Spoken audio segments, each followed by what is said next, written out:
SIFUNA. Honourable Speaker, in line with the question by the Senator for Kirinyaga on measures to reduce double taxation, unnecessary taxes and overburdening of farmers and Kenyans in general, I would like the CS to address one question.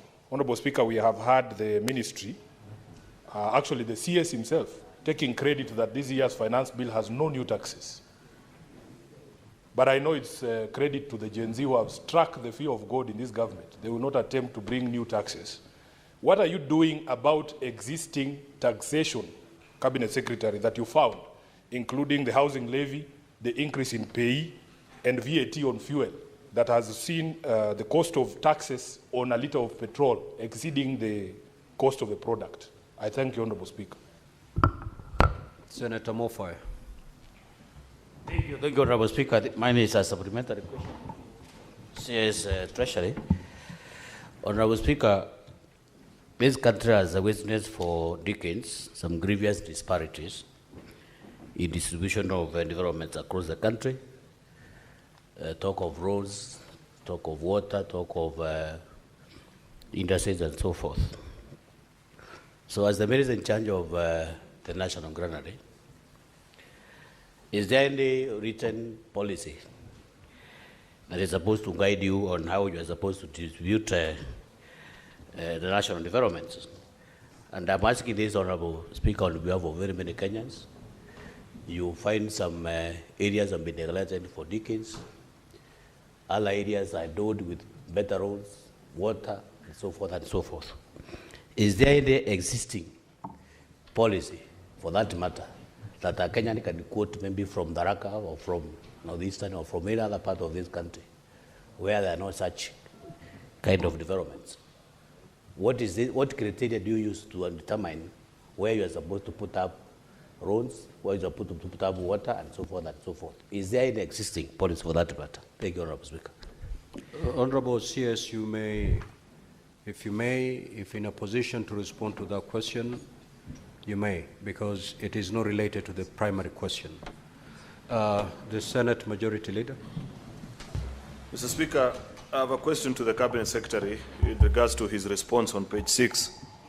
Unfortunately, Minister, I'll have to tell you that none of these items that you have listed was done to the tea farmers. This is a topic very close to my heart, and therefore I know every single intervention that is done. In the fiscal year that you're referring to, 2023-2024, you have quoted in your response, Mr. Minister, that there was provision of processing equipments to tea cooperatives. It is now in this financial year that there is an attempt to put 3.5 billion shillings to support aging tea factories. And even that, I'm not sure whether the National Assembly Budget Committee will maintain it. So I'll have the Minister check with his records and the people in the ministry whether any of this has been done, because to the best of my knowledge, there is no tea cooperative that was supported with this. With regards to establishment of this, what is calling Tea Value Addition Hub, construction is yet to begin of the common user facility that the government promised tea farmers in the country. And therefore, it will be important for the minister to let us know when construction of this common user facility will commence. There was a promise of 1 billion shillings to KTDA through its subsidiary Ketepa that this was going to be set up in Kericho. I do not know to this date, Mr. Speaker, when that facility will be available for farmers. The same can be said, Mr. Speaker, about Part C of his question, because it needs to be quantifiable. If the minister had given us the specific figure of how much that export market development the government committed to, we'd appreciate, because it is one of the interventions that we seriously need. Lastly, Speaker, just a comment to the minister, because, you know, we are representatives of people, and when there's an opportunity, I appreciate that transportation of tea to factories is VAT exempted. I do not understand, Mr. Minister, why in every finance bill, last year it had to be removed, and even in this year's proposal, transportation of sugarcane to factories is subject to VAT. I don't know why at Treasury they want to treat tea farmers and sugarcane farmers separately, yet they are all citizens of this republic. So while I appreciate what is done for tea farmers, I'd wish that the Treasury does the same for sugarcane farmers as well. I thank you, Mr. Speaker. Honorable CS, you have 3 minutes to respond. Thank you, Mr. Speaker. I'll try to be fast.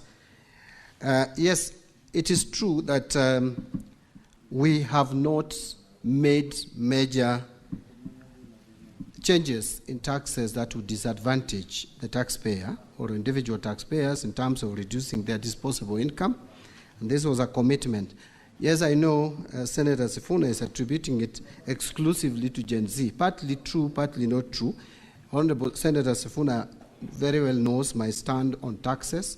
Even before I joined the cabinet or the executive, I am one person who does not believe that higher taxes would lead to more revenue or higher tax rates. And that is my stand. I've spoken about it. Maybe we share that idea with Gen Zs, but so it cannot be exclusively the Gen Z's ideas. And I think the government is also sold into the idea that now, where we have reached, we cannot go further to reduce disposable income. On housing levy, I think there is a discussion around seeing how to restructure it, because again, it has serious benefits, in my view. Quite a number of projects are coming up, but at the same time, the individual employees, those with pay slips, have complaints, which you cannot ignore. So a lot of restructuring is going on, and I am sure that more pronouncements will come in due course. On the issue of payee, again, also we are looking, actually this financial year, when we were preparing the finance bill, we even did some simulation on how to reduce the pay as you earn. But what stopped us from implementing it with this finance bill, and I think we are going to consider it in the next finance bill, alongside the reduction of corporation tax or corporate tax from 30% to 28%, we considered reducing to 28%, was the failure by KRA to meet its revenue targets. And so we thought that as we carry along with the reforms at the KRA, we should not be doing too many things at the same time. First, let us see what the reforms at KRA, in terms of automation and in terms of making it efficient, is yielding to us. Then we can now move to the next step of reducing the tax rates to increase disposable income. But it is an idea that I support, Senator SIFUNA. And that also goes to the heart of fuel levy or road maintenance levy. On distribution of development across the country, yes, Senator, it is true, Mr. Speaker, that over the years since independence, that we have not been very fair and objective as a country in terms of distributing or budgetary allocations to regions. And this is what has brought the tension that we have in the country, where people believe that for you to get development, then your people should be the ones in power.